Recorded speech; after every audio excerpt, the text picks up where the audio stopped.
कैसे हो आप? गाइस आज के इस एपिसोड में हम लोग बात करने वाले हैं एनआईटी सूरतकल के बारे में। वैसे हम और आप जानते हैं कि NIT Surathkal top second NIT है।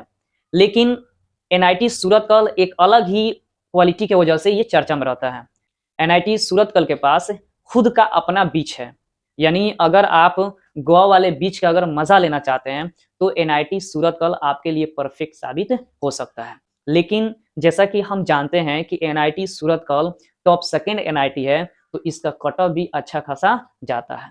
तो अगर आप सारा चीज इसके बारे में जान लेते हैं और इसका 2023 का कट ऑफ भी देख लेते हैं और उसके हिसाब से अगर आप प्रिपरेशन करते हैं तो फिर आपको बीच का मजा मिल जाएगा। अगर उसके हिसाब से अगर आप प्रिपरेशन कर लें, उतना कट ऑफ आपको मिल जाता है, तो फिर यह कॉलेज आपके लिए परफेक्ट साबित हो सकता है। सिर्फ बीच ही नहीं है, यह कॉलेज बहुत ही लश ग्रीन कैंपस है, समझिए।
तो गाइज आज के इस वीडियो में एनआईटी सूरतकल के बारे में ए टू जेड कवर करेंगे। ठीक है, तो इस वीडियो को एंड तक जरूर देखिएगा और एक प्यारा सा रिक्वेस्ट है कि अगर आप इस चैनल पर नए हैं तो प्लीज सब्सक्राइब कर दे, क्योंकि यह चैनल आपको आपके काउंसलिंग तक मदद करती रहेगी।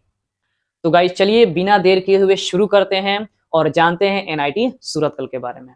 तो गाइज एनआईटी सूरतकल को 1960 में बनाया गया था। लोकेशन आपको सूरतकल यानी मैंगलोर कर्नाटका देखने को मिल जाता है। तो गाइज अगर आप इस कॉलेज में जाना चाहते हैं और अगर आप बाई फ्लाइट जाते हैं तो वहाँ एयरपोर्ट से, मैंगलोर एयरपोर्ट से यह कॉलेज आपको 19 किलोमीटर दूर देखने को मिलेगा। अगर आप बाई ट्रेन जाते हैं तो अगर आप मैंगलोर जंक्शन के पास उतरते हैं तो फिर वहां से आपको 20 किलोमीटर दूर देखने को मिल जाएगा। लेकिन वहीं अगर मैंगलोर सेंट्रल स्टेशन के पास उतरते हैं तो फिर वहां से आपको 18 किलोमीटर दूर देखने को मिल जाता है। लेकिन वही ट्रेन चेंज करके आप सीधे सूरतकल स्टेशन पे पहुंच जाते हैं तो फिर वहां से आपको 3 किलोमीटर कॉलेज दूर देखने को मिल जाएगा। गाइस यह कॉलेज 300 एकड़ में फैला हुआ है। तो इंजीनियरिंग में इसका एनआईआरएफ रैंकिंग देखा जाए तो आपको 10th देखने को मिल जाता है। ठीक है, वही एडमिशन अगर कोटा देखा जाए तो जैसे हर एक एनआईटी में 50-50 का कोटा चलता है, इस एनआईटी के लिए भी 50-50 का ही कोटा चलता है। वहीं अगर एडमिशन प्रोसेस देखा जाए तो गाइस इस कॉलेज में एडमिशन लेने के लिए जैसा कि हम और अब जानते हैं कि जेई मार्क्स के बेसिस में इसमें एडमिशन होता है। वहीं अगर काउंसलिंग देखा जाए तो भाई जोसा काउंसलिंग के थ्रू इसमें एडमिशन होता है और सीसेप जो स्पेशल राउंड होता है ना उसके थ्रू इसमें एडमिशन होता है। वहीं अगर रिजर्वेशन देखा जाए तो भाई अगर आप ओबीसी से हो तो आपको 27% रिजर्वेशन मिलता है। वहीं अगर आप एससी से हो तो 15% रिजर्वेशन मिलता है। वहीं अगर आप एसटी से हो तो 7.5% रिजर्वेशन मिलता है। और वहीं अगर ईडब्ल्यूएस से हो तो आपको 10% भी रिजर्वेशन देखने को मिल जाता है। चलिए तो अब प्लेसमेंट के बारे में भी जान लेते हैं। तो गाइज इस कॉलेज का हाईएस्ट प्लेसमेंट आपको 54 एलपीए देखने को मिल जाता है। यानी आप स्क्रीन पे देख रहे हैं कि हर एक ब्रांचेस का हाईएस्ट प्लेसमेंट कितना है। तो ओवरऑल देखा जाए तो 54 एलपीए आपको देखने को हाईएस्ट प्लेसमेंट इसमें मिल जा रहा है। वहीं अगर मीडियन पैकेज आप देख रही हैं स्क्रीन पे कि वहीं अगर मीडियन पैकेज देखा जाए तो सीएससी में 28 एलपीए देखने को मिल रहा है, देख रहे हैं आप। और ओवरऑल देखा जाए तो 15 एलपीए देखने को मिल जा रहा है। वहीं अगर आप एवरेज देख लो तो एवरेज ओवरऑल देखा जाए तो आपको 18 एलपीए देखने को मिल जा रहा है। लेकिन वही सिंपल सीएससी अगर देखा जाए तो फिर आपको 27 एलपीए देखने को मिल जा रहा है। तो एक तरह से देखा जाए तो इसका प्लेसमेंट रिकॉर्ड भी बेटर। गाइस अगर इस एनआईटी का ब्रांचेस देखा जाए तो इसमें आपको 11 ब्रांचेस देखने को मिल जाती है। वहीं अगर 2023 का अगर आप कट ऑफ देखिएगा, जैसे कि आप स्क्रीन पे देख रहे हैं, ठीक है, तो होम स्टेट में स्पेशल अगर हम सीएससी का बात करें तो होम स्टेट में आप देख रहे हैं कि 56-97 से ओपनिंग रैंक हुआ है और 61-55 में जाके क्या हो गया है, क्लोज हो गया। अगर वहीं अदर स्टेट में देखिएगा तो 27-10 से ओपनिंग हुआ है और 32-98 में जाके क्या हो गया है, क्लोज हो गया है। और गाइस मैं ये सिर्फ जेंडर न्यूट्रल की बात कर रहा हूँ। अगर एससी, एसटी और ओबीसी का बात करा जाए तो इससे भी थोड़ा डाउन जा सकता है। तो उसी के हिसाब से अगर आप प्रिपरेशन करते हैं तो आपको ये कॉलेज मिल सकता है, क्योंकि सीएससी का ही कहा जाता है कि सबसे ज्यादा कट ऑफ हाई जाता है। तो उस हिसाब से आप स्क्रीन पे देख लो, सबसे पहले आप स्क्रीन पे देख लो और या इसका स्क्रीनशॉट ले लो, जिससे कि तुमको पता चल जाए कि कितने रैंक पे कौन से ब्रांचेस मिलने के चांसेस हैं, क्योंकि ये 2023 का आंकड़ा है, ठीक है। 2022 भी देख लेना, 2021 भी देख लेना, उसके हिसाब से अगर तुम आंकड़ा लगाओगे और फिर उसके हिसाब से प्रिपरेशन करोगे तो तुमको ये कॉलेज मिलने के चांसेस बन सकते हैं, ठीक है। गाइज अगर इस कॉलेज का फीस देखा जाए तो फर्स्ट सेमेस्टर में आपको 90,000 के करीब लग सकता है, लेकिन वहीं अगर अदर सेमेस्टर में देखा जाए तो 62,000 से लेके 76,000 के बीच में इस कॉलेज का फीस क्या करता है, वेरी करता है।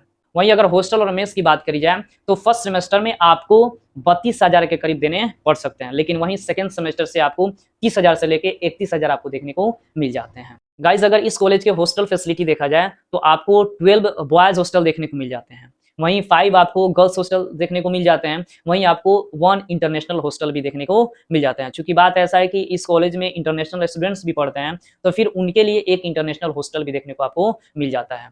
गाइज हॉस्टल में आपको सेंट्रल लॉन्ड्री फैसिलिटी भी आपको देखने को मिल जाती है, आपको कॉमन वॉशरूम भी देखने को मिल जाता है, इवन अगर हम बात करें तो एसी हॉस्टल भी देखने को मिल जाता है।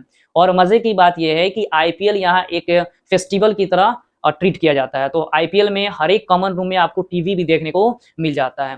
फर्स्ट ईयर के बाद से कोई कर्फ्यू टाइम नहीं है, लेकिन फर्स्ट ईयर में आपको कर्फ्यू टाइम देखने को मिल जाएगा। इवन अगर स्टडी टेबल मिल जाता है, आपको मग मिल जाता है, आपको चेयर मिलता है, यानी ए टू जेड कंप्लीट एक स्टूडेंट्स की जितनी जरूरत है इस कॉलेज में आपको हॉस्टल में मिल जाता है। वहीं अगर फर्स्ट ईयर के लिए हॉस्टल की बात किया जाए तो फर्स्ट ईयर में आपको 3 सीटर हॉस्टल देखने को मिल जाते हैं। आप वीडियो में देख रहे हैं हॉस्टल की क्वालिटी क्या है और हॉस्टल कैसे लगते हैं, 3 सीटर बेड कैसे होते हैं, पूरा वीडियो में आप देख रहे हैं, ठीक है। तो हॉस्टल की ये फैसिलिटी। गाइज अगर मेस की बात करी जाए तो आपको इस कॉलेज में 11 मेस देखने को मिल जाते हैं, यानी नॉन वेज मेस भी देखने को मिल जाते हैं और आपको वेज मेस भी देखने को मिल जाते हैं। जैसे कि एनआईटी ट्रिची में कॉमन रूम बनाया गया था नॉन वेज के लिए और वेज के लिए कॉमन रूम बना दिया गया है, सिमिलरली इसमें भी नॉन वेज के लिए अलग कॉमन रूम है और वेज के लिए अलग कॉमन रूम है। तो कोई किसी भी प्रकार का प्रॉब्लम यहाँ पे नहीं होता है, ठीक है। अगर आप नॉन वेज है आप अपने कमरे में खाइएगा, अगर आप वेज है तो फिर आप अपने रूम में खाइएगा, कोई प्रकार का कोई प्रॉब्लम नहीं होता है। दिन में आपको 4 मील्स देखने को मिल जाते हैं, ब्रेकफास्ट, लंच, स्नैक्स और डिनर, ठीक है। जैसे कि कुछ स्टूडेंट से हमारी बात हुई थी कि भाई जो एनआईटी सूरतकल है ना, इसका खाना कैसा है। तो खैर मैंने 1-2 स्टूडेंट से बात करी थी, तो उन लोगों ने अब तक जो भी मतलब रिव्यू दिया है इसके खाने का, उन्होंने ये नहीं बताया कि खराब खाना है, मतलब कि ये भी नहीं बताया कि खूब ज़्यादा अच्छा है, लेकिन बोला है कि एवरेज में मतलब रहने लायक है और खाने लायक है कि आप खा सकते हैं, पढ़ाई कर सकते हैं, ठीक है। जैसा घर मिलता है भाई वैसा तो खाना तो कहीं नहीं मिलेगा, ठीक है। माँ का हाथ का बनाया हुआ खाना तो कहीं मिलता नहीं है, लेकिन हम वहाँ पढ़ने जा रहे हैं तो भाई मेस का खाना है, थोड़ा बहुत तो हो सकता है कि आपको अच्छा ना लगे। इसलिए आप जानते भी होंगे कि बहुत सारे ऐसे स्टूडेंट्स होते हैं जो कॉलेज के कुछ खाने को छोड़ भी देते हैं, ठीक है, बाहर ही जाके खा लेते हैं। तो खैर खाना इसका खराब नहीं है, जहाँ तक कि रिव्यू हम लोग को मिला है खाना इसका खराब नहीं है, खाना बेटर ही देता है लोग। गाइज अगर क्राइटेरिया की बात करी जाए तो आपके 12 में मैथ और फिजिक्स जो है ना वो कंपलसरी होनी चाहिए, और तीसरा जो सब्जेक्ट है ना वो आपके केमिस्ट्री भी हो सकते हैं, बायो भी हो सकते हैं, ठीक है। अब यहाँ पे है कि अगर बायो है तो फिर दूसरे ब्रांच आपको मिलेंगे, तो बायो भी हो सकते हैं आपके, बायोटेक्नोलॉजी भी अगर आपके पास सब्जेक्ट है तो वो भी हो सकता है, और भी जो सब्जेक्ट्स होते हैं साइंस में वो भी आपके पास है तो आप इसमें एडमिशन हो सकता है। एनटीए के द्वारा अगर आप जनरल और ओबीसी से हैं तो फिर आपके मार्क्स 75% होनी चाहिए। वहीं अगर आप एससी, एसटी और पीडब्ल्यूडी से हैं तो फिर आपके 65% मार्क्स होनी चाहिए। या अगर आप जिस बोर्ड में हैं उस बोर्ड से अगर आप टॉप 20 में अगर आप हैं तो आपका एडमिशन एनआईटीज में हो सकता है। वहीं अगर इंटरनेशनल स्टूडेंट्स के एडमिशन की बात किया जाए तो उनका एडमिशन डासा के थ्रू हो जाता है। उनको 2 टाइप की स्कॉलरशिप भी मिलती है, एक जो स्कॉलरशिप होती है वो आईसीसीआर के नाम से है, वो आपको उनको मिल जाती है। वहीं अगर दूसरा जो स्कॉलरशिप है वो स्टडी इन इंडिया स्कॉलरशिप है, वो भी उनको मिल जाती है, तो उनका डायरेक्ट एडमिशन मिल जाता है। उनका अलग क्राइटेरिया है, वो जो फॉलो करते हैं उसके हिसाब से उनको एडमिशन मिल जाता है। लेकिन हम लोगों के लिए ये सारा चीज़ फॉलो करना पड़ेगा। अगर इससे कम है तो फिर आप एनआईटी का सपना छोड़ दीजिए। इसलिए अभी भी वक़्त है, क्योंकि सारे बोर्ड्स का जो एग्ज़ामिनेशन है वो फ़रवरी से लेके मार्च के बीच में होने वाले हैं। तो अगर आप अभी भी मेहनत कर देते हैं और आपके मार्क्स 75% के करीब आ जाते हैं, तो फिर तो आप एलिजिबल हो जाते हैं एनआईटीज़ वगैरह में पढ़ने के लिए। नहीं तो जेईई मेंस में अच्छा मार्क्स होने के बावजूद भी आपको एनआईटी नहीं मिल पाता है। इसीलिए दोनों को बैलेंस बना के चलना होगा। इधर आपको 75% के ऊपर सोचना है और इधर अच्छे मार्क्स लाने हैं ताकि आपको एनआईटी मिल जाए। गाइज़ अगर स्पोर्ट फैसिलिटी अगर देखा जाए तो गाइज़ इसमें हर एक प्रकार के स्पोर्ट्स के लिए अलग-अलग तरीके से, अलग-अलग डिज़ाइन के जो चाहिए एक स्टूडेंट्स को वो सारा चीज़ इस कॉलेज में अवेलेबल है। अगर आप क्रिकेट खेलते हैं तो फिर आपको क्रिकेट ग्राउंड देखने को मिल जाता है। वहीं अगर आप हॉकी खेलते हैं ना तो हॉकी ग्राउंड भी देखने को मिल जाएगा। वहीं अगर आप फुटबॉल खेलते हैं तो फिर फुटबॉल ग्राउंड भी देखने को मिल जाता है। बैडमिंटन खेलते हैं तो फिर बैडमिंटन का ग्राउंड देखने को मिल जाता है। वॉलीबॉल खेलते हैं तो वॉलीबॉल का देखने को मिल जाता है। यानी ए टू ज़ेड खो-खो का भी ग्राउंड देखने को मिल जाता है। यानी अगर आप रनिंग करते हैं ना तो रनिंग का भी मैट्रेस आपको देखने को मिल जाता है। जो आप स्क्रीन पे देख रहे हैं ये सारा चीज़ अवेलेबल इस कॉलेज में है। यानी आप जितना सोचते हैं उससे ज़्यादा इस कॉलेज में फैसिलिटी अवेलेबल करा दिया गया है। ठीक है? तो एक तरह से कहा जाए तो भाई इस कॉलेज में कोई ऐसी चीज़ नहीं है जिसकी कमी हो। मतलब ए टू ज़ेड अगर और भी फैसिलिटीज़ अगर देखा जाए ना तो आपको कॉम्प्लेक्स सेंटर्स भी देखने को मिल जाते हैं, शॉपिंग सेंटर भी देखने को मिल जाते हैं। वैसे तो अगर देखा जाए तो ये कॉलेज इतनी खूबसूरत है, मतलब चारों तरफ आपको हरियाली ही हरियाली देखने को मिल जाए। देखो, दूसरी हरियाली के बारे में मत सोचना, ठीक है? हाँ, यहाँ पे कैंपस की हरियाली की बात हो रही है। अब दूसरी हरियाली सोचेगा तो फिर देख लेना, मैं उसके बारे में बात नहीं कर रहा हूँ। आपको सेंट्रल लाइब्रेरी देखने को मिल जाएगी जिसमें लगभग 1.5 लाख के करीब आपको बुक्स देखने को मिल जाएँगे। आपको बैंक भी देखने को मिल जाते हैं, एटीएम्स भी देखने को मिल जाते हैं। मतलब एक स्टूडेंट्स को क्या चाहिए, वो सारा चीज़ यहाँ का डिपार्टमेंट ने अवेलेबल कर दिया क्योंकि कॉलेज ज़रा-सा मतलब अगर देखा जाए ना ज़रा-सा सिटी से दूर है।